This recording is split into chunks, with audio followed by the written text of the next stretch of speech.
What's good? This is The Truth Hurts. I'm your host, Jeff Weiss. Rosecrans Vic. What's up? It's your girl, Free. And we are sitting here with NBA All-Star, the legendary Baron Davis, a.k.a. Bart Oatmeal. Yeah. Hey. What's good? Yeah, the secret is out. Yeah. I mean, you the only one. Yeah, You the only one get this interview is Baron Davis and Bart Oatmeal. You should have worn the Bart Oatmeal mask. I Like know. Doom. I should have worn. Yeah, I should have worn my little oatmeal mask. That's dope. So tell the world how you kind of came up with the alias of Mr. Bart Oatmeal.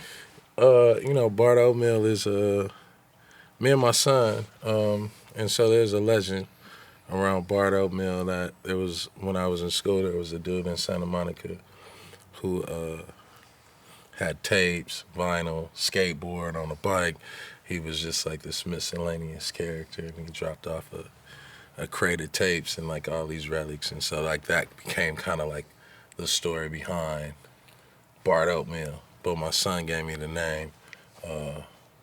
We used to just mess around, and he was like, "Man, your name Bart Oat." I used to tell him his name was L.A. Oatmeal, because I was like, "Yo, we should create a brand, L.A. Oatmeal. That'd be hard." He was like, "Nah, Bart Oatmeal, and you're Bart." So we used to watch The Simpsons. So the whole Bart Oatmeal, that kind of became like a aha moment where it was like, oh shit, that's him.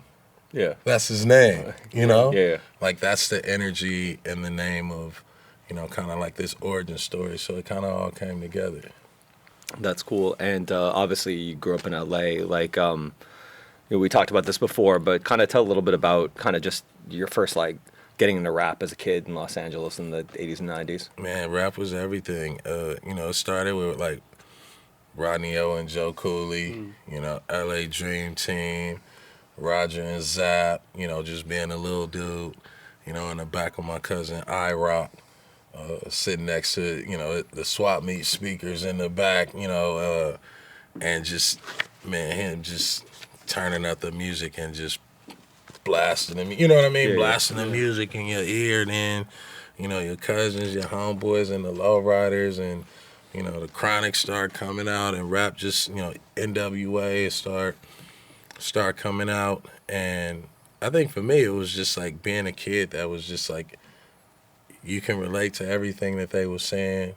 DJ Quick, everything he was saying. LA at the time was like, super segregated, even with the Bloods and the Crips. It was like real defined. It was like pick a side or don't pick a side, or try and be as neutral as you can. And the music was just like bubbling and resonating. And so I just remember, for me as a kid, just coming up in that culture, and then going to a school like Crossroads and getting a whole nother picture of music. Tribe Called Quest, The Far Side, like, you start listening to like hip hop. Yeah. Right, because that was like kind of like what the kids at the private school was listening to. They want, they didn't really understand gangster rap. Like they didn't understand, gangster movies, and so they were more into, Tribe Called Quest and like, the Nas's, and and so that's how I would say kind of like my expansion of music happened. Like basketball has always been like a dope vehicle to like share music ideas. Like I got turned on to Master P by Earl Watson, because that's all he would bump. That's crazy. When we was in high school at Nike camp, he was like, "Yeah, this how I get hype." And I go to Kansas City, and that's all they bumping, Master P. And so it was like, damn, dude, this is, No Limit. And they had all the No Limit artists, right? Yeah. Right. And so you just start opening up your mind, and I think from a child it just shaped it because it was captivating, because it was like, yo, damn, like I'm in the middle of like what's happening, you know what I mean? And like my cousins is actually living it on a bigger level. And so, I always say I was fortunate to be around like the golden era, LA rap.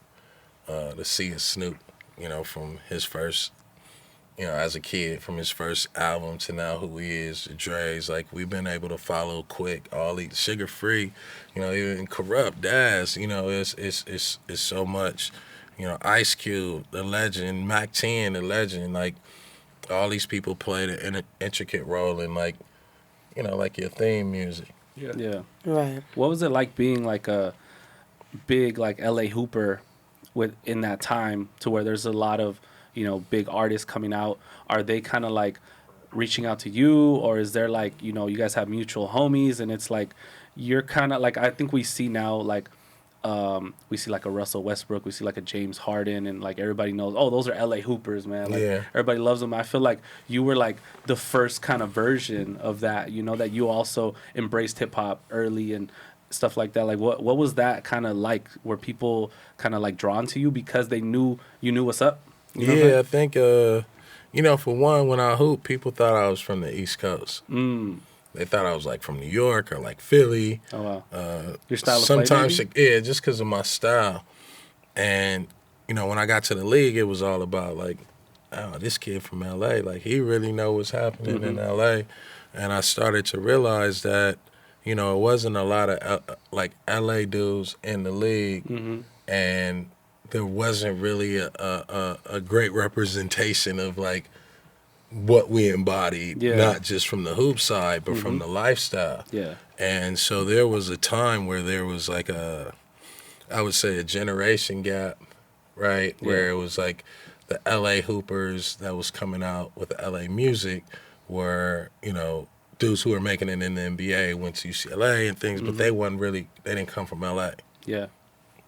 And then there was myself, Tayshaun, Paul, like this next generation of dudes that when we look at like, who are the most popular artists, we coming off of Tupac being shot, you know what I mean? East Coast, West Coast beef. It ain't no real like, Snoop is cracking, No Limit is cracking, but it ain't really a lot of like LA, you know what I mean? LA ain't really like put on. So I think that's when you also had like the Sugar Freeze and Quick was bubbling. And so for me, it was like, man, I got to bring that with me.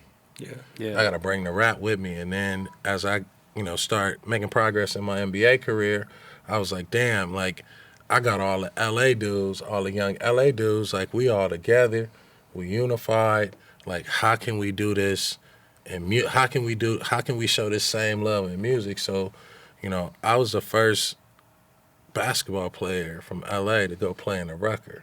So it was just like, man, I realized like, oh shit, like hoop ain't got nothing to do with this like music beef or like this LA, New York, like they actually got love for us. Yeah. So I started taking a team from LA to the Rucker. Nice. With rappers and hoopers, so we can like start mending that bridge, right? And that was like really the first of its kind, and it was a launching pad, for the rapper The Game.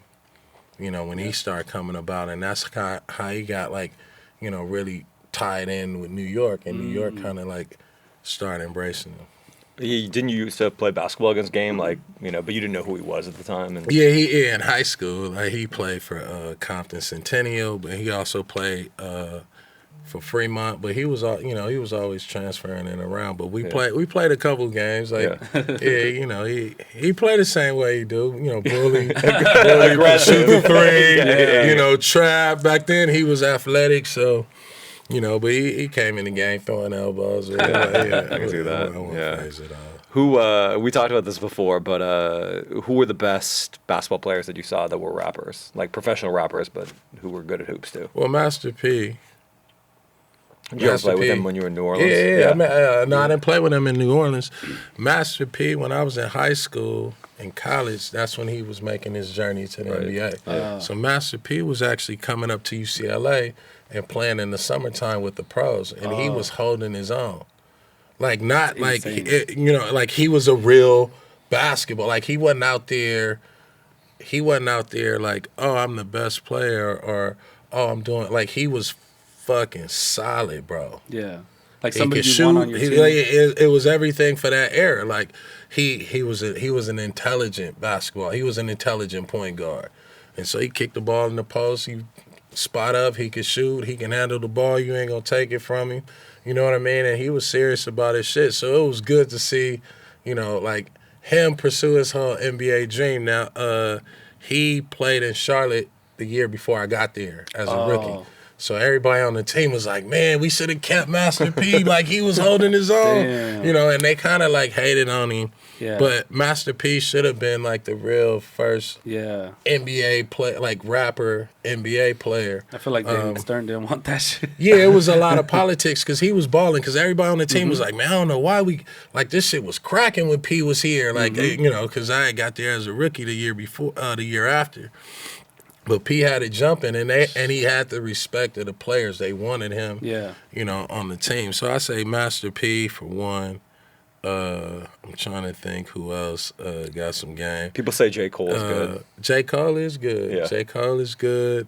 Jadakiss, I think he good. Obviously, Game, he good. He played. He won the drill. Yeah.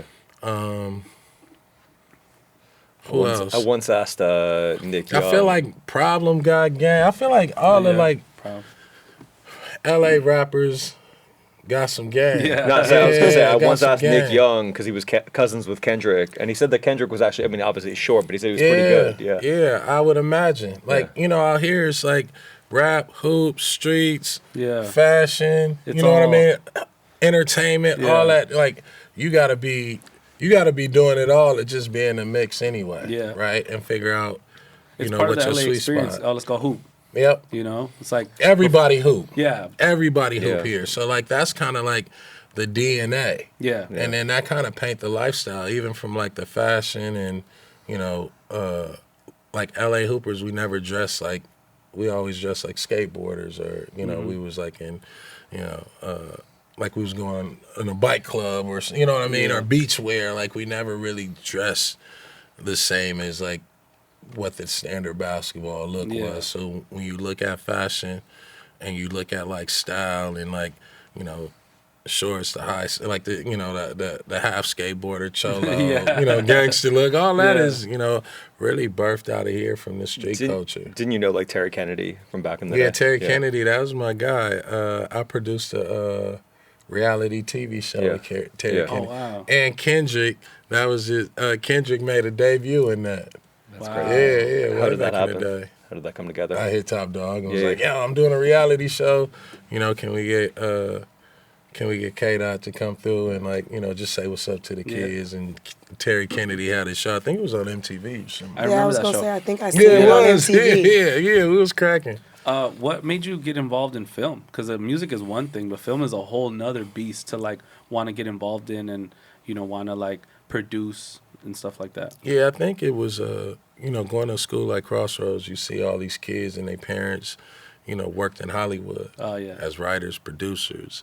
You know, this person was a color guy, editor, you know, talent managers, actors and actresses. And it's like, you know, and theater was a big thing. So the arts was a big thing. And, you know, for me, I was just kind of like, I was a hooper and I was just, you know, a kid that would try anything. And so, like, whether it was ceramics or dance or, you know, theater, like, you had to pretty much go through all this shit. But what I realized was, oh, these the people behind Menace to Society, my favorite movie. These the people behind Boys in the Hood. And so you overhearing these conversations of how movies getting made, stars getting made, and, like, you in this ecosystem. And so for me, I was like, damn, I start thinking about every day I woke up, I was like, yo, my life is actually a movie. My life is actually a TV show. And so I've always thought about interactions and experiences as like movie ideas or TV shows or documentaries. And so it was only natural. And my grandmother said, always have something to fall back on. And so once I figured out, like, damn, dude, I'm good at telling stories.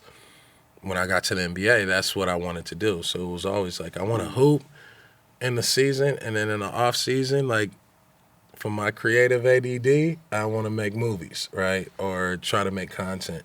And so that's kind of like how I always see myself, is like, I'm just like a super creative.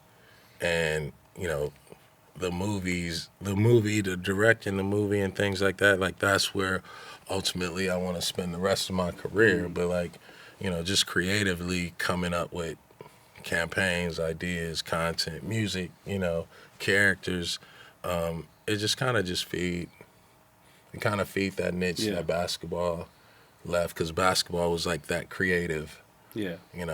outlet for me. We were talking before you got here about how good the Bloods and Crips movie was. Oh man. Yeah, Yeah. and that was Great. like, Thank you. I didn't even know you made that until Yeah. like 5 minutes before, and I'm like, I definitely watched that shit. Yeah. And it was incredible. Yeah, that was a big time in my life because it was like a turning point where it was like, damn, like I'm perpetuating a lot of this shit, and when people look at me, they kind of look at me like that. Right. And so the documentary was like, man, I need to figure out a way for people to understand what LA gang members go through and how it's not just what the media perceives. So Yeah. if we give them a voice, right, and let them do the talking, then not only is it therapeutic for them, right, but you'll start seeing it change. Right. You can start seeing it change and like, damn, like my voice is out, like my brand is out. And so it kind of puts you in a predicament of like, either you're going to keep perpetuating the same thing or you're going to be a part of the change. And so for me, it was like, I had to do this at the time I was doing it because I was a part of the problem, you know what I mean, of perpetuating like a part of this image. Yeah. And because LA relied on me and, Bloods, Crips, essays, different parts, different hoods, like so many people relied on me. I felt Right. it was my responsibility to put that documentary out. And, shout out to Stacy Peralta, who had just came off of Dogtown Z Yeah. Boys. And I was like, man, like a skater perspective on this could really be something that, could be dope. Yeah. And the craziest thing about that is we made a soundtrack. I literally just found the CDs. Nip, K-Dot, everybody, bro. Everybody is on that That's dope. Thurs. Wow. And so we gotta pop that in, but I don't think we ever. It was like a mixtape. We never put it out. But the shit is fire. It was not like too a late. lot of dudes like first like debut on the Yeah. documentary, Right. and so just always thinking about how can we get the hoopers and the music Yeah. and like the real people who doing real shit out here and like the creatives. How can we all become like this unified ecosystem? So when you see James and DeMar and the YGs or when they was with Nip, it was just like, for me it was beautiful, right? Because like that's how we make the city go, Yeah. right? That's how we rebrand the city and like start putting on that next generation of the people who deserve it, What's a LA story that hasn't been told that you really want to tell? The LA story that hasn't, probably my story. Just like, Tell know, us. yeah, it's just like the kid from South Central. Like, it's like the little engine that could kind of story, Yeah. but like along the way. But I think, I wrote a movie loosely entitled Ghost. And it's kind of like a depiction of like a high school kid getting ready for a senior year, but also having to deal with the fact that he is from the hood. He does go to a private school, and his homeboys don't really understand that, as he starts to gain notoriety, like they may get left behind. And so the natural inclination of your homeboy being left behind is like, what does that leave him to be? Is like famous in the streets, right? And so it's like dealing with the juxtaposition of, this high school kid, this basketball dude, just trying to get through a senior year, get recruited, get a scholarship, and make it. But all of these different vices and worlds pulling him, right? Is his grades right? Is people, the right people saying that he shouldn't be at the school? His homeboys getting in trouble and being associated with that. And then all along, like, where does this kid turn to? And so just really dealing with, like, how do you, like, everybody has experienced this character of some sort, and you can go this way, that way, or keep going, you know what I mean, or keep going straight. You could be at a crossroads. Yeah, basically. I love that No story. pun intended. I love the story of, and I could see it as a scene in the movie, obviously, where during the riots you go to the Ohio State basketball camp, and if you want to tell that story for people. Shout out to Chris West, man. He was my 7th grade teacher, history teacher. The riots happened. You driving home from Santa Monica, like this is like crazy because, all the shit at Rodney King, everybody like this is like news beefing, and on the west side, then you start making your way to the east side. And I'm doing my homework, and I look up and I see somebody with like 4 pairs of big ass diapers, just then somebody behind her with a TV, then 2 like I'm like, yo, what's happening? And you look down the street. Was stealing. Yeah, because you get off. We get off on the Manchester exit. I mean, that's such a crazy. And I see it cinematically because that bus ride from Santa Monica, for people that don't know or listening. It wasn't a bus. I was in the car. Oh wow. Yeah, I was in the car. How old were you at this time? 7th grade. Okay. So I'm like doing my homework, thinking like, the freeways was kind of like, I was like, damn, we got home fast because wasn't nobody on the freeway. Man, as soon as you get off on Manchester, you come under, the little freeway underpass, and it was all kind of traffic. Like it never been traffic like that on Manchester going east. No. Right. And I'm doing homework, you look up, you see people with diapers, TVs, you get closer, you inching closer to Broadway, it's cracking. The pawn shop, it's a line, it's like first of the month. It was cracking. And I'm like, damn. Was like, there police out? You couldn't see shit, but just people running with shit. Right. Yeah, it was just like a sea of people down days. Broadway. And then I'm on San Pedro, so now you get to the grocery store, and you're like, damn, people hitting that shit. Right. Get to the house, get out, and the lady who we rode in the school, she was a college professor, so she just talking about all the shit that's gonna happen afterwards, the damage we doing, like you getting a real educated perspective. As I'm like, damn, it's cracking. I wonder if the homies is like, I need some G's. I wonder if they already out there. I just realized. Yeah. But I'm hearing her, you know what I mean? And so you get to your grandma's house, and boom, your cousins pull up in the van, and you're like, oh shit, like what's happening? And so that was kind of like the experience, in the riots, just driving back from Crossroads, dealing with that. But to actually see, like, oh, it's cracking. Like, what's happening? And then to have, always like a wise person giving you the real insight of like, hey, like, they going to burn all this shit down, and then we ain't going to have nowhere to shop. And so you think about all that, and then you think about, damn, we don't have a grocery store no more. Now it's written out, because you're the kid that's watering the house, so the flames don't fly on. And then you the kid that's wake up the next day and like, oh shit, we got 2 weeks off from school. What the fuck am I supposed to be doing? Yeah. Right. And it's a peace treaty, so it's cool, but everything burned down. You know what I mean? So my 7th grade teacher, shout out to Chris West, he bought me a plane ticket to go to Ohio State basketball camp. Wow.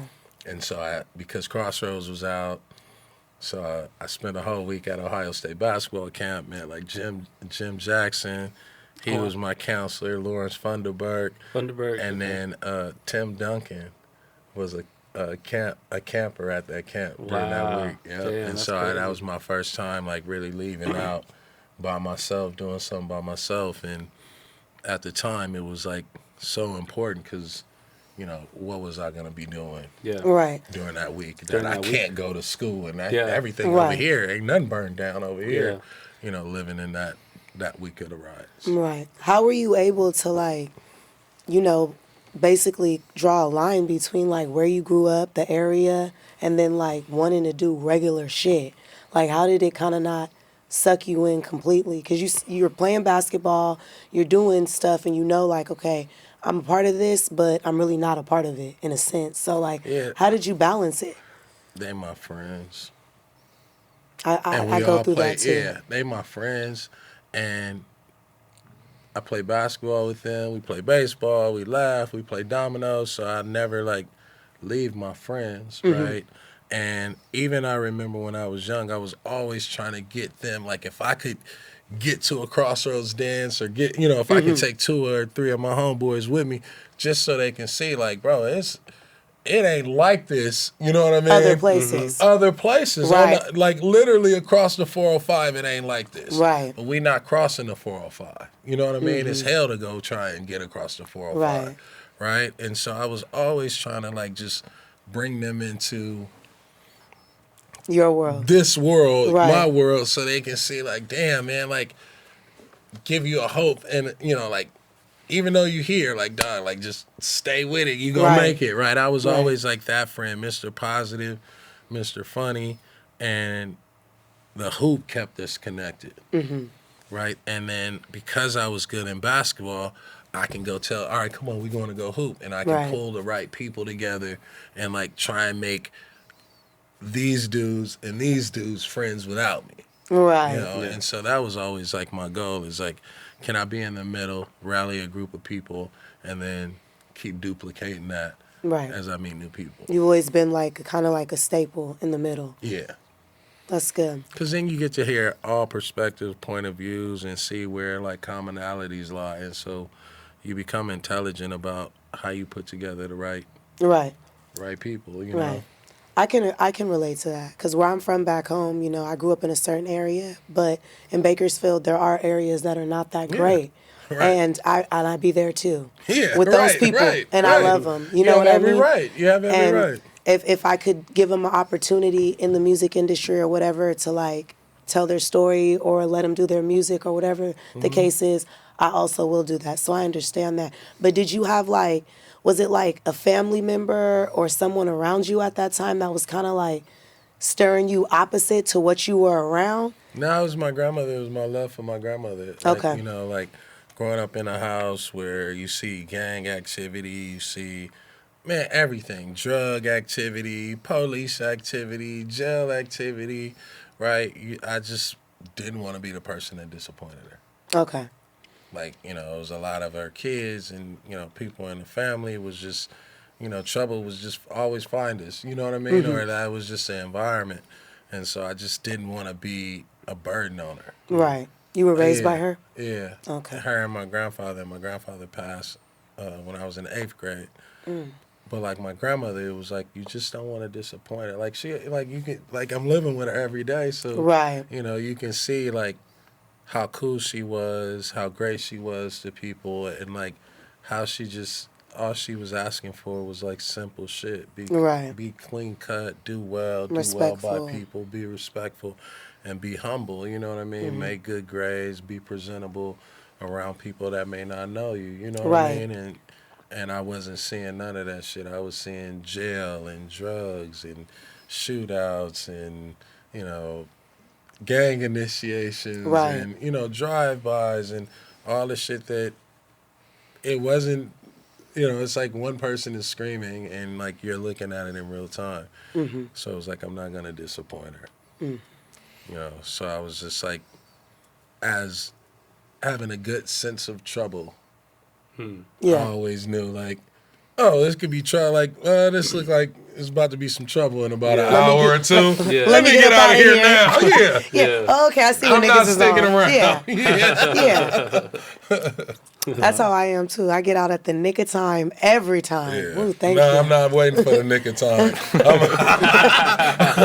The homies is calling and people calling like, damn, man, we just got out at the nick of time. Yeah. It was cracking. I figured that. I was gonna say one of my favorite stories is when you go to New Orleans and kind of you build a studio. It's called the Cage, right? Yeah. Yeah. So, how does it change for you once you go from Charlotte to New Orleans, which is obviously kind of a mecca of culture, hip hop, you know, jazz music, everything? Yeah, New Orleans just kind of like opened up all your senses to like music and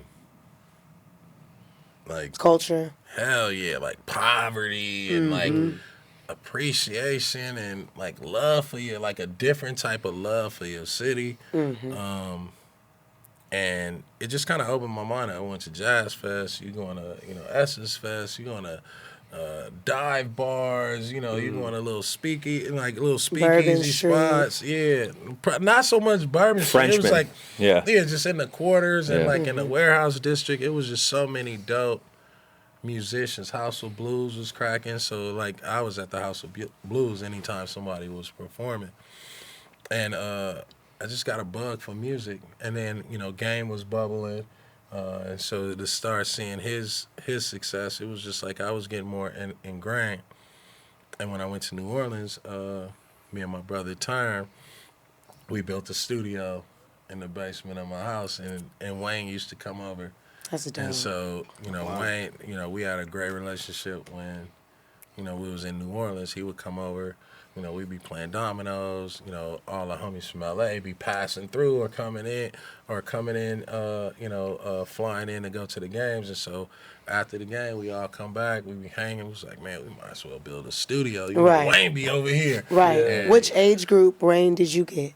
we got the Carter. Okay. Ooh. One? We got zone. We was in the zone 6. Okay. We was in Levels that of era. Wayne. Yeah, we was in the we was in that. What else? The Carter 1. That was Which I think is the best Carter. Yeah. Carter I got 2. introduced when he was 15. Okay. Like that was because my siblings are older than me and I was younger. So they were listening to him. So that's when I got introduced to him. He was 15, running around like bling bling era, that type of shit. Yeah. Yeah. Yeah. When we was in New Orleans, it was like right before the Stunt Like My Daddy. Okay.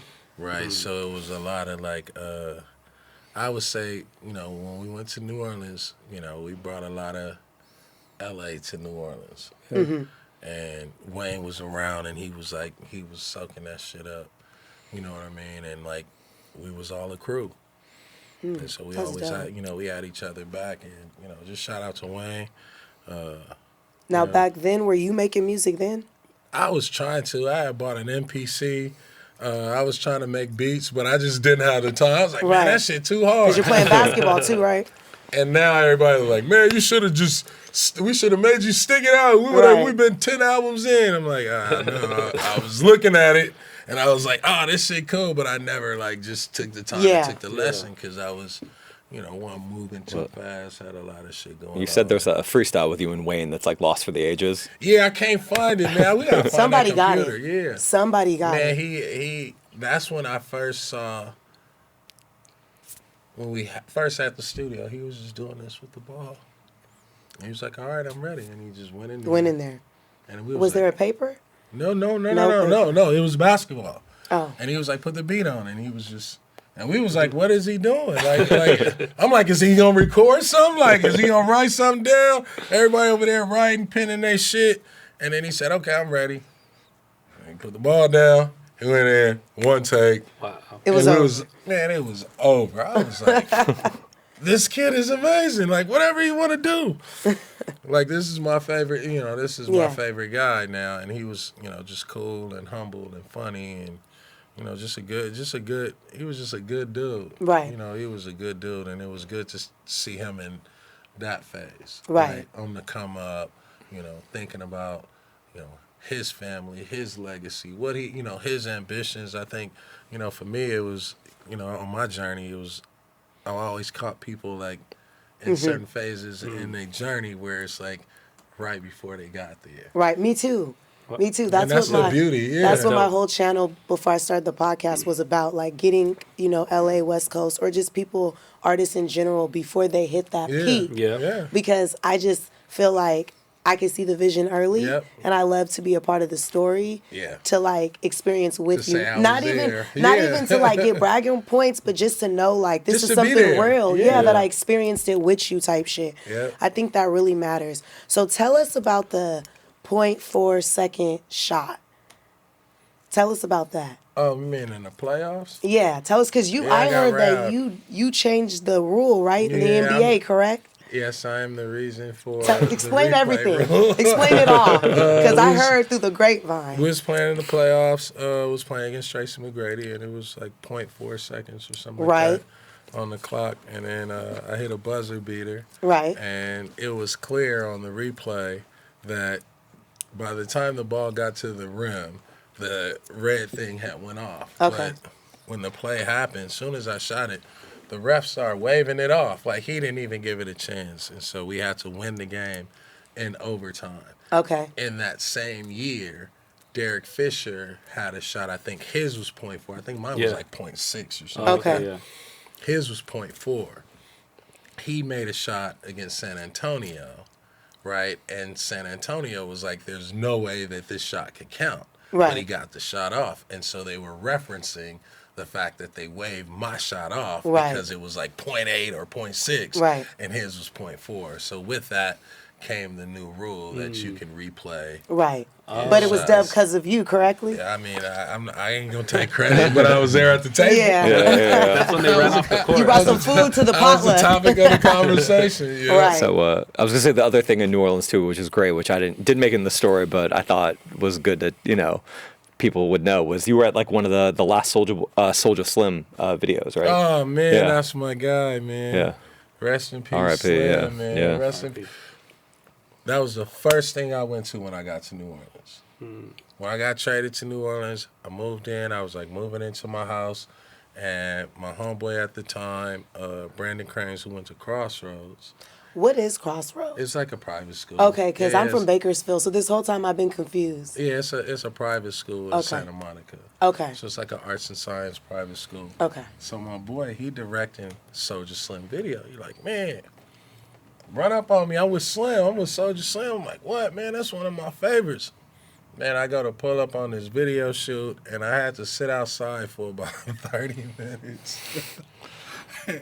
and make a life decision. It was that Hey, reevaluation. it was the realest shit. It was like, okay, here's New Orleans. You know what I mean? Like, Right. I guess this is the shit that they rap about. You know what I mean? Yeah. Like, because I knew P from LA. I had never been to New Orleans. Right. So, no limit. But like Soulja Slim, I was sitting outside. I was like, damn, dude. And I'm calling my homeboy, like, hey, bro, I'm not about to, like, I'm from LA. I'm not Yeah. about to get out. Like, there's so many people with soldier rags on in different colors. I'm fucking confused. I'm You don't confused like a know. motherfucker. So I'm just sitting there like, damn, man, he got to pick up the phone. Am I at the right place? And next thing you know, Slim come out. And I'm like, oh. And he walked me in. Brandon walked me in to Slim. We talking to Slim. And he just like showed me love. He was like, yo, bro, whatever you need, I got you out here. Like we had went outside, we was kicking it. It was just so many people. But that was like that was my first New Orleans experience. Wow. Then the Wow, next that's time I dope. went to Cash Money House. Wow. Yeah, when they had like the Cribs house. I went and my lawyer took me to meet Baby and Slim and all the people at Cash Money. I went to that house. What was And that they was experience playing like? football. They Yeah. was just playing video games. What's your age around this time? I'm 22, 23 Okay, wow, probably. that's dope. Yeah. That's dope. Yeah. Were you the one who introduced Wayne to game? Does it seem to be close to them, or did you have anything to do with that? I mean, maybe. I'm not going to take credit for that. yeah. But we was all... Yeah. we 'cause- were supposed to start Black Wall Street South, and I was trying to convince Wayne and Game to partner and be like, yo, we should start Black Wall Street South in partnership with Wayne. It's cracking down here. So, I mean, I did bring that conversation Wow. up, and, it was a conversation for like an hour. That would have been crazy. Yeah. And then obviously you go to the Bay, which kind of a legendary tenure there. But Yeah. and then you weren't rapping though at this point, but you were like very close with like kind of like the end of the hyphy scene, right? It was at the same time. Yeah. Yep, the hyphy movement was like just kind of plateauing, and I started getting introduced to Bay Area artists.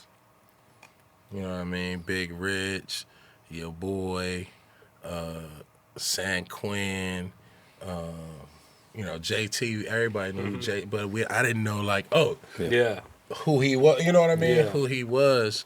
Mr. Fab, outside of the 40 and the Too Short, Yeah. it's Yeah. like you start getting put up on game. RBL, you start really getting put up Andre on game. Nicotina, like all those, these yeah. dudes. And it was a different vibe because Oakland is different than San Francisco. Yeah. You know what I mean? And like Fillmore is different than Richmond. And, Right. So everybody had kind of like a different kind of vibe, but the same kind of Bay Area slang and Yeah. and essence. And I would say for me, Steven Jackson came to the team, and that's when we started freestyling. Yeah. Okay. So as the Warrior, we'd go Stack to the Jack. club. We'd go to the club, dog. It would be popping, and then we'd get on the mic, start freestyling. Oh man, we was tearing San Francisco and Oakland up. We was doing whatever we want, and we would always freestyle like dead smack in the clubs. Like if I could stop the music, put on the beat. Hilarious. I always say We had athletes and Chris Webber. musicians. We had Chris Webber when he first got traded, or we first signed him to the Warriors. We took him out and we made him freestyle in the club. too. He's also a pretty good producer Yeah, too. A he's lot of a people dope that he had producer, a beat for Nas called Yeah. Blunt Ashes. Yeah. Yeah, but I never like really spent no time in the studio in the Bay Area. It was I just was fun. just more Just so out like. there. And Oh there's- no! That's when I did. I was like, you know what? I want to rap. I got like it's during the Christmas holiday. I had like 4 days off. I was like, man, I told my homeboy I want to rap, and he called Royce the 5'9". Wow. Royce flew out. Royce wrote a rap for me. We went in the studio, and he was like, man, he had came and hung out with me, and then we spent like a whole day in the studio on my day off, and he kept saying, man, do this part over, do that part over, do this part over. You ain't say that right, do that. He was like, man, if you want to rap, this is how you. I was like, man, fuck that. Let it ride, let my shit ride, man. I ain't got time for all that shit. Right. And that was like my attempt at, you know what, like Yeah. this shit ain't gonna be for me because I don't have the The patience. patience. You know what I mean? Like I thought I did, but like, this is the same shit, Dr. Dre doing with people, and I'm, sitting in the studio like I ain't trying to be a rapper like that. And so I did make a song with Royce that he wrote for me, and that was the last time somebody ever wrote a rap for me that I rapped. That was the first and the last. you go to New York, and that's kind of when it kind of like becomes more than just like an idea. You start kind of taking it seriously. Yeah, New York. When I got to New York, it was cool because I didn't really have much to do but hoop. And being a Knick is like one of the best things ever. So, I had already, kind of paid my dues in New York, going with LA and basketball and, showing up and going to everybody hood and making sure, like, not no checking in, but like, Yeah. visiting your friend. yeah, Like, yeah. like really like being, a humble student of seeing, their life through their perspective. And when I got to the Knicks, it was just, our practice site was in Westchester, past Yonkers.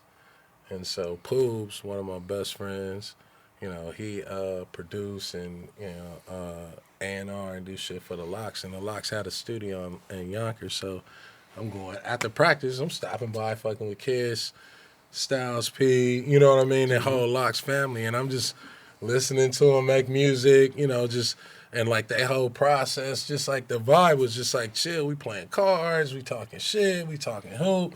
And it was like, man, this is like kind of like the energy, that I want to be around. Like I always feel cool and comfortable around the studio.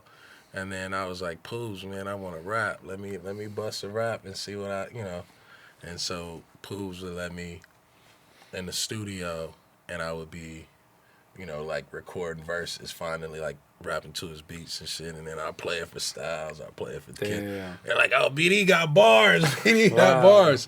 And then I made my first song with Ransom. Oh, Ransom. Okay. Yeah, called Fast Life. And that's when I was like, all right. And then shout out to my Uber driver who became my driver in New York, because I kept taking an Uber to practice. And this one dude, his name was Paradise. He's the real reason I rap now. And That's dope. we driving to Westchester, and I'm like, man, can I play my music? I just want to listen to beats and shit, because I would always just listen to beats and like rap on my own. And he was like, man, I make beats too. Like, I got producers. And then I was like, man, fuck it, you hire. You my driver while I'm here in New York. And so every day, I sit in the car, freestyle, rap, write, all the way to practice, stop by, the lock spot, and then go home. And so that's when I started like putting together songs and bringing the homies out. Yeah. Dudes coming to New York. Hey, let's go in the studio. Like finding studios and shit. That's crazy. And so like rest in peace Paradise, but shout out to Paradise. RP. Yeah, that's my dog, man. If it wasn't for him, he was like, yo, B, you hard, B, you need. I was like, man, This takes I that ain't one really person. trying to rap as Baron Yeah. Davis, but I Yeah. will start rapping, and so I start writing. How do you feel? Because the new project is Steel Cut 2 with Big Apple. How do you feel like that time in the Big Apple kind of led to the new work you just did? Progression. Yeah. Like the exercise of being able to, like the work, like, dudes wasn't just saying like, oh yeah, let's make a song with Baron Davis because like, he play basketball, my favorite basketball, I respect him. It was like I had to work, I had to go play music that people didn't like or play beats that dudes was like no, or be patient enough to be humble enough to ask for verses or like, hey, let's make some music without people knowing you make music. And so when I look at this Steel Cut 2, it's kind of like a homage to New York and just kind of like how I be moving and navigating when I am in New York. If I'm in New York for a week, them all the stops. We're going to the Garden, we're going to Dykeman, we're going to Brooklyn, we hanging out in Harlem, right? We're going to Queens, we picking up, we picking up the homies in Queens. It's just like that's kind of how I move around. And so this Steel Cut 2 was really like more so like a comic strip visual of like the essence of New York. It's cool.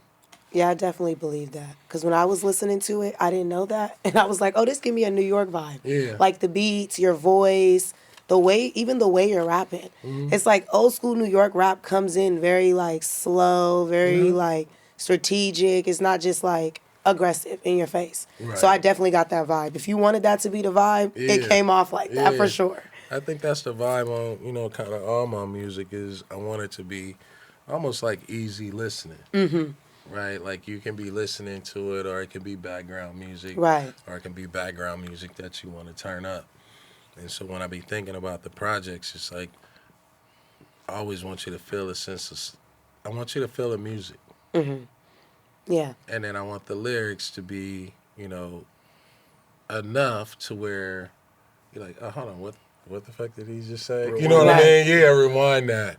And so it's really paying attention to like the artists I collaborate with. Right.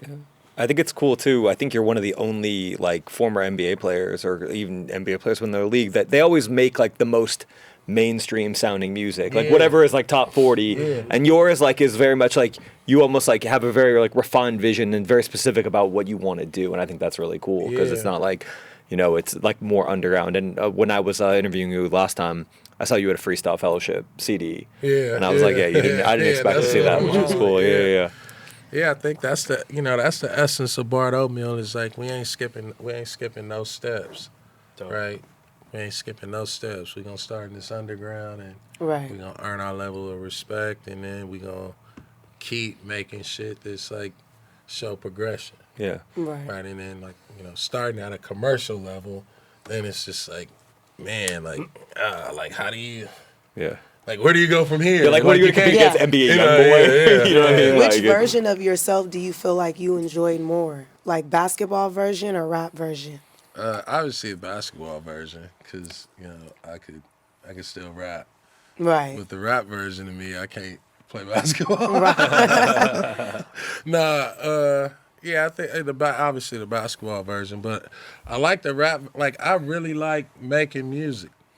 Like I got over like 250 songs, and like Steel Cut was not an album that I was making. It's just a collection of songs that I got with New York artists. Right. So I put it together. You know what I mean? Like Steel Cut 1 was just, man, I like how these 12, 14 songs sound together. And so when I be in the lab and I'm cooking, and usually with Doe or Alex, who my engineer, we just playing records and like, oh, I like that. And we just like taking records and kind of start to assort them and conceptualize them into like, Steel Cut. So Steel Cut is going to always be raw. It's going to always be edgy. It's going to always like embody kind of like the independent artist walk in that city. You got like Yeah. Shaheem and Yeah, like Shaheem Fredro was Starr right, from yeah. Onyx. Yeah, I was yeah. like, yeah, you got Fred the. Joke made that beat. Yeah. Yeah, he came through. He was That's like, cool. man, I hear you on this. And then Shaheem came like the week later. And that's he was like, oh, that's Fredro on this, right? He thought Fredro Starr was rapping on it. I was like, nah, man, just rap, keep going. So it's like still in verses, you know what I mean? Right. Like people come by the studio. Papoose came by. He spent the whole 2 days in the studio and Wow. and I was like, Pap, man, let me, I want to get on this song. He was Yeah. like, hell yeah, let's go. And shout out to Mano, Dave East. I was with Scram Jones and Dave East was in the other room and he came in and laid a verse. We kicked it, everybody left and went home. I was like, all right, that's it. The night is Right. over. And Stacy Barf sitting right there, you know what I Wow. mean, with Scram. So it was like, damn, That's like dope. this is amazing, man. People that, you got good relationships with, you got a lot of respect for, and it's, like music bring you together, but it's Right. also like just the energy, like them my peoples regardless. Like if I made music, I'm supporting them, Right. tenfold. What feels better, posterizing somebody or getting like a project, like a creative project completed? Getting a creative project Wow. completed. Like dunking on somebody is like kind of funny. What about like Karolinko? Yeah, the thing about it is like when I dunked on him, I didn't know if the ball went in, Okay. Yeah. but it was like that's a hell of a moment. That Yeah, was hell yeah. I caught him slipping. You're one of the best dunkers on NBA Live 2005. Oh, thank you. I would play that all the time. I was like, No, all I'm right, not on. I'm not on NBA Live. 2005? 2005. Yeah. 2005. I 1995. remember that. You're on the Hornets. I was Yeah. jamming on anybody. Yeah, I think You I just was go on- up to the yeah. rim so easy. Yeah, that was my thing, man.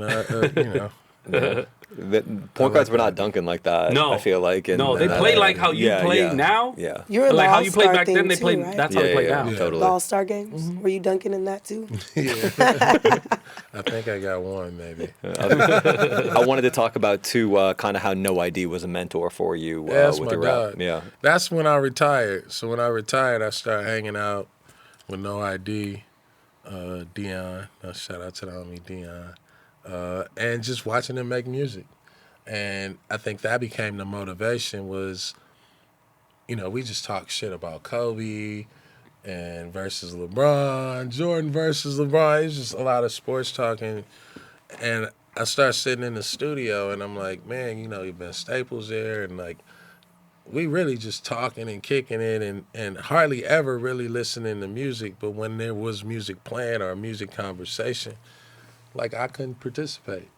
I don't make the beats. I ain't wrote a song. I don't know what they talking about when they talking about Ableton and plugins and Right. this and that. And I'm like, fuck, I'm over here lost. So that became like my motivation. Like, yo, if I'm gonna be in the studio, and I've been in studios before, and I know how to rap, but like, man, they ain't gonna listen to me rap. Don't nobody want to hear no athlete. I'm sure every athlete is here like, man, listen to my raps, listen to me freestyle, put a beat on. And I started learning like real music etiquette and like how to be in the room. And I became kind of like the NBA A&R. And then I started learning how to make beats. And then I started learning how to DJ. Wow. And I wanted to earn my credit, Yeah. right? I wanted to earn my The long way way. into the room. Stairs. And then shout out to Dion, shout out to No ID. Because every time on my birthday, I'd be like, hey, man, send me some beats. This is my birthday. You know what I mean? I always be like, happy birthday, man, send me some beats. Shout out to Mike and Keys, too. They do a lot of production. Yep. And they were like the first people to actually let me start recording and come to their studio recording. And so every time my birthday, people hit me up, all the people in music, like, man, send me some beats. And that's how, like, Steel Cut 1 and 2 and like that's where I'm at now, and outside of collaborating and making shit with people too.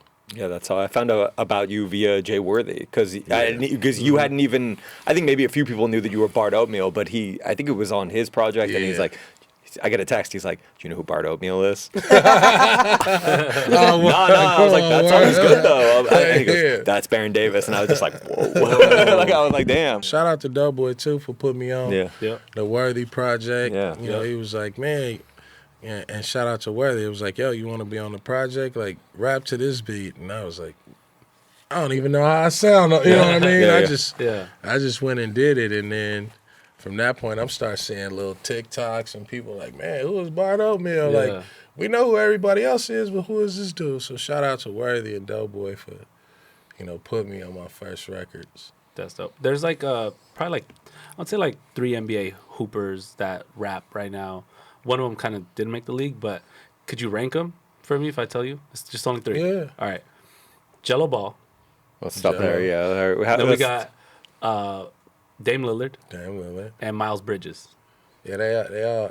So Miles what's Bridges the- is hard. I never heard the They other. all What would different. the- I mean, yeah, it's they're all hard. It's different. like Miles yeah, Bridges has some bangers. They all. Yeah, they he all- do. He be with, Miles like, Bridges the got Detroit. bangers, and he got he got a certain style. So like, Yeah, like Detroit. Miles Bridges. You Michigan. know who else is dope? Jaron Jackson Jr. Really? I haven't heard his stuff. Yeah, Triple J. He hard.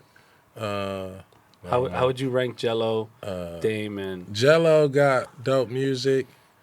Dame is like more. I would say Dame is like hip hop mainstream. Like Yeah. he would be the closest thing to like hip hop mainstream. Like somebody who can complete an It's not album, put a underground, project. yeah. Put a project together that's like well rounded. yeah, Jello got hits, right? Yeah. Jello know how to make hits. He like a real like rapper. You know Yeah. what I mean? And Miles Bridges is a real rapper too, and he, Yeah. he got bangers. So I don't know. I don't know how you really like. They all kind of they're like like different lanes. yeah. If it's like Yeah. oh, I want performance, and performance songs, I'm going with Jello, Yeah. right? If I'm riding in the car, right, or I want to be at somebody rock a party, then that's Miles Bridges. You know what I Yeah. mean? And then I think Dame is like the person you hire, right, for like he's the dude who gets a deal. Yeah. And you hire him and he got the videos and Yeah. he's the whole essence of like, a true rap artist, Yeah. like crossover rap artist. Did you ever hear Kobe's raps? Did you ever rap with? I never rap with Kobe Yeah. though.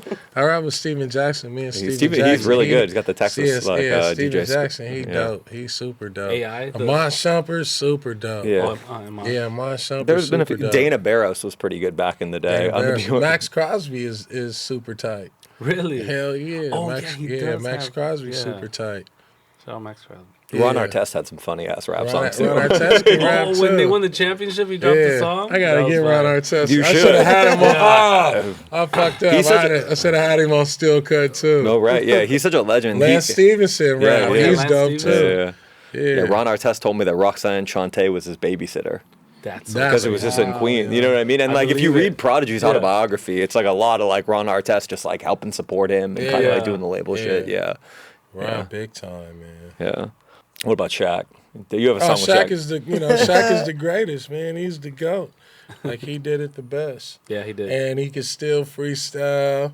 Me and Shaq ain't did no songs, but I did send him some beats. We supposed to be doing some shit. He just got to pick the song he want. But Yeah. Shaq is, Yeah. come on, Shaq is the I GOAT. loved when he was And I acting smoke. too.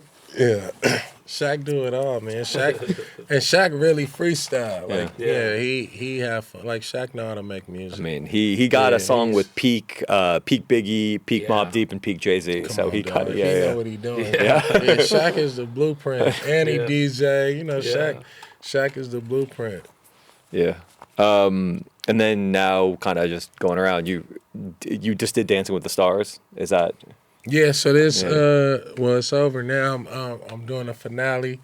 It was fun. I did like 2 weeks. I got to the second round or whatnot. Got voted off, but that shit was hard. Had you ever like danced like that before? Nah, hell no. That shit was hella hard. That shit was. Which dances were you doing on there? I think I did the samba and the tango or cha cha.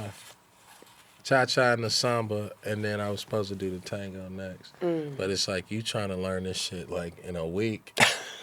The counts, the steps, Yeah, everything. everything. It's not You like gotta The Running do- Man or The something. Spice against LA. Yeah. They didn't have, I didn't hear That one LA shit dance. is- I didn't yeah, hear one. that shit is- Hit the There was pin no drop. Dougie. Yeah, There no, was hit the no pin drop. There was No no- squabble. Yeah, that Step. shit. Nah, hell You no. would've- You- you Well, would've you killed. have a deep appreciation for like, dancers, cheerleaders, Yeah. you know what I mean? Background dancers, choreographers. Yeah. Like I got a whole different appreciation for like performances and, because that shit is hard to do. And to memorize, to be on cue, to be in line. I got all the respect in the world for dancers. And I'm not a professional, even though I'm nowhere close. I needed about 8 more weeks to get good. Shit. Who was the best dancer in the NBA? Shit, hell if I know. Probably me now. Oh, Amon Shumpert. He won. Amon Did he Dwight. win? Yeah. I liked his his us thing with the girl. That yeah. always pops back up around Halloween. That shit is hard. That's just super hard. That was really hard. Their us performance, that was so dope. I would say Amon I got Shumpert would 5 be on the it. best. Because he Yeah. know how to do that shit for real, Yeah. for real. He won it. So I was gonna do, since it's Bart and the Big Apple for the new project. What is your top 5 New York rappers? Oh, shit. I mean, excluding Biggie. Shit. You gotta exclude Biggie and Jay-Z and Nas and We'll probably make it more fun, yeah, because I mean those 3 are kind of Because that's like cheating. yeah. Yeah, It's like then you got 2 choices. You got 2 interesting Can choices. I exclude people first? I think I like Okay, that. can yeah. I exclude LL Cool J? He's the I don't think you can exclude him because I Yeah, feel he like gotta he's, be in the Biggie, No, you can put Nas, it- yeah. Jay-Z. He's No, but like he's they a don't goat. count. Like Yeah, so, I'm yeah. not gonna now. Grandfather, Yeah, I just yeah, want to yeah. just pay Yeah, homage yeah, and yeah, yeah. Oh, so you yeah, gotta just go top exclude 10. Rakim. yeah, You so know got, what I mean? Yeah, so Yeah, go yeah. top 10. So that's the 5 that you don't have to pick. I mean Jadakiss, Busta Rhymes. Shit. Then you got Raekwon, Ghostface, Method Man. Get You off got top five, yeah. ODB. You got Mobb Deep. They gotta be excluded. Who else we thinking? And then you got Cam. You got Mace. I'm forgetting somebody. Did you ever play ball with Cam? Nah, I never No. had. There was. I found a. You never did the Rock and Jock B-ball jam, did you? Because it was Nah, I little. didn't, Yeah. I found this old video of Cam where he was playing against David Arquette. You know, from the Scream movies. You got Ransom. Just destroyed him. You got Ransom, you gotta put Ransom in there. Who else? Shit, Jim Jones, you gotta put him in there. How do you feel about Max B coming home? I don't know Max You never B. listen to Max yeah, B? Yeah, Yeah. I mean, I listen to him, but I don't know him. But like, I'm happy. Yeah. I'm definitely Yeah, happy he home. Wait, who else? I'm missing some people, dog. Oh, Big L gotta be excluded. Big L. Fucking Big Pun gotta be excluded. Fat Joe. Fat Joe, a legend. I'm trying to think who else. And then you got like the young dudes. You got, Neek Bugs, Davies, dudes that I rock with. Yeah. I rock with Mano. Papoose, the legend. Papoose. Like Papoose is, Alphabetical slaughter. yeah. Ja Rule, shit. Rule is, Yeah. that's my dog. 50, you get 50 excluded. Like New York is like fucking rapper. You know what I mean? Fred the Godson was one of my favorites. RP. Yeah, that was my dog. Shit, who else? New dudes, 5 Mics I fucks with. Graph, Flea Lord, Smoke Dizza. Smoke Dizza's sick. Don't Me you and have, Smoke Dizza gonna do Yeah. a tape Yeah, together. he's cool on the new one. Rock yeah. Marcy, one of my favorites. Can't forget Rock.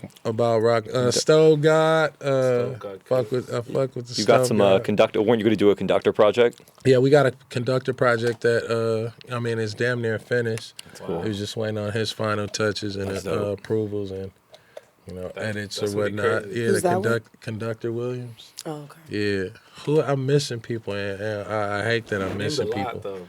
Yeah, That's a lot. I hate I missed a lot of. What people. about LA? What's your personal? You can strike off some off the list. You probably can strike off like Snoop Dogg. You can't, you know what I mean? Like You can strike quick, all sugar that. free. Yeah. Strike. You gotta strike sugar free. He's up there too. Yeah, I like your when you got drafted. I feel like you had the sugar free homage. Oh my The god! suit. Yeah, It was like, yeah. Sugar free was everything. Yeah. Sugar free is everything. Quick, everything. I think with LA, Dom Kennedy. When you think of LA, you think of Dom Kennedy. Obviously YG got great music. Rest in peace to the late great, Nipsey Hussle. You got Glasses Malone. You got Problem. Shit, you got Ice Cold Bishop. Ice Yeah, he's Cold, dope. Ice Yeah, Beat. Ice Yeah. Cold. Ice Shout out to Cold homie. is crazy.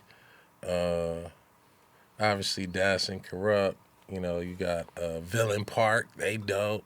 Villain Park. Yeah, Yeah. Villain Park is super dope. When it come to LA, I fuck with all the dope LA artists. Then you got the underground dudes like Inglewood Pizzle. You got Washe. You got A1 Crash. You got who else we got? Man, there's so many dudes.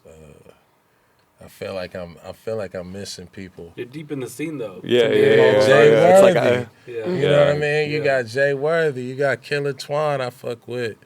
The Big Sky. He on all my albums. That's my brother. The Big Sky, one of the coldest ones. Rucci. TF. 211. Right. All these dudes is like, dudes that I rap with, dudes that I rock with.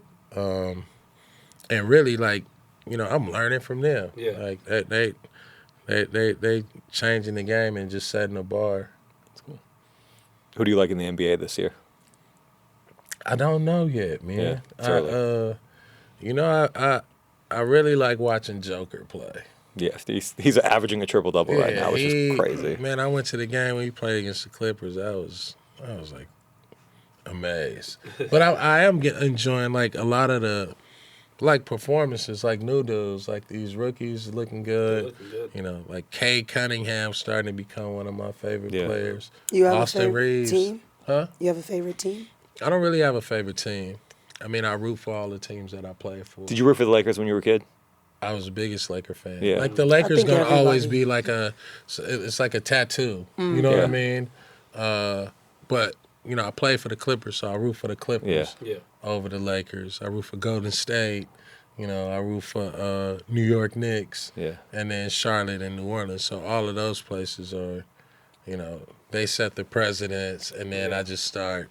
I just like the players and like watching. Does the it blow your games. mind that LeBron is still playing at this level at like almost 41 years old? It's crazy. It's crazy, but it's also like a testament to who he is. He's been able to evolve, Yeah. with the times Yep. and the era. And so, I think it is pretty phenomenal that he's been able to play a long career at such a high level, a super high level.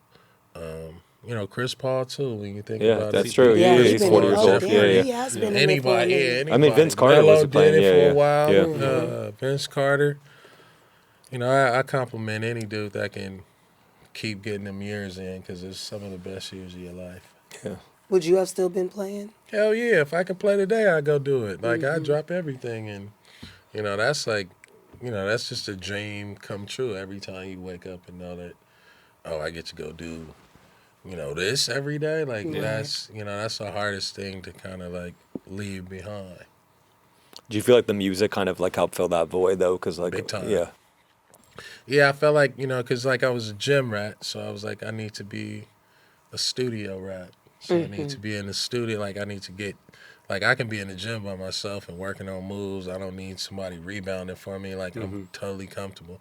And now that I just translated that to being like in the studio. cool. What's next for you with music? I'm about to drop a project. I don't know. I mean, I've been arguing with Doughboy. Shit. I'm supposed to drop this project called The Year of Love. And I want to drop it. It's actually a short film. Cool. But a short film and a soundtrack. So I'm trying to drop that in the next 2 to 3 weeks. Cool. Oh, fire. Yeah. So, just to show a different variation from like Steel Cut. It's more, for the ladies. It's more like, kind of painted like a nice little movie scene about, finding love, losing love, all that. Are you going to do a biopic? Like, they do the videos with the music? Yeah. So it's like a short film. So like Okay. almost like a musical, but like a 20-minute movie with all the music in it. Okay. I was gonna ask one more. They might have another one before we go, but we ask this every time, and it's what's your unpopular truth? which is something that you believe to be true, but other people might not agree with. But in your heart of heart, you. I don't know. You gotta give me a prompt or something. Unpopular truth about the NBA. Yeah, like you know how people say, well, this person's Oh, the that there's greatest of all groupies time. at waiting for you. Yeah. No. Well, that's a lie, right? That would be an unpopular truth. Yeah. That would be an unpopular lie. Yeah, yeah. So you're saying it's you actually didn't- not you're saying you true. didn't It's have actually not groupies. true. There's didn't- no groupies waiting for you In the lobby? in the lobby. There's not. They're waiting on Instagram. There's somewhere though. Hell no. The popular truth, as far as the NBA, is it is an extremely lonely situation. Like you're by yourself pretty much all the time. So you're more by yourself than you are with people. So you have to kind of learn to live with yourself, live with your space, develop a routine. So I would say it's pretty boring. Like it's boring. Even though you're a part of a team. Yeah, but you practice for 2 or 3 hours a day. You probably around your teammates for 4 hours a day, and if you got a family, you can go back home to your family. But if you single, it's kind of like you gotta build the rest of the day Right. to make sure you don't do nothing stupid, get in trouble, and like make sure you're ready for the next day to Right. perform. Yeah. So your whole career you were single. Nah, in and out Oh, okay. of relationships, but I never got married. Right. Yeah. So Yeah. I had a couple of girlfriends. Well, thank you so much for coming. On that note, damn. On a sour note, yeah. Damn sorry. They were great. We got great relationships. We're still cool. It's always me. You know what I mean? It was still cool. I got love for them. They're Now part we're of gonna the have a journey. dating show. Where we'll talk to you about your love life. We can always talk about that. I just, I was time. curious. After you drop the love album, then you have to come back. You have to come back. The year of love, you'll be able to listen to that and be like, okay, he's pretty complicated. Yeah. Toxic is what they call it No, these days. I'm not toxic. I'm complicated. All right. Well, thank you for coming through. Well, thank you Aaron for Davis. coming. Yeah, Truth Hurts. Shout out Gold Diggers. Shout out to Gold Like, Diggers. follow, and Make subscribe. sure you guys tap in. Thank you guys.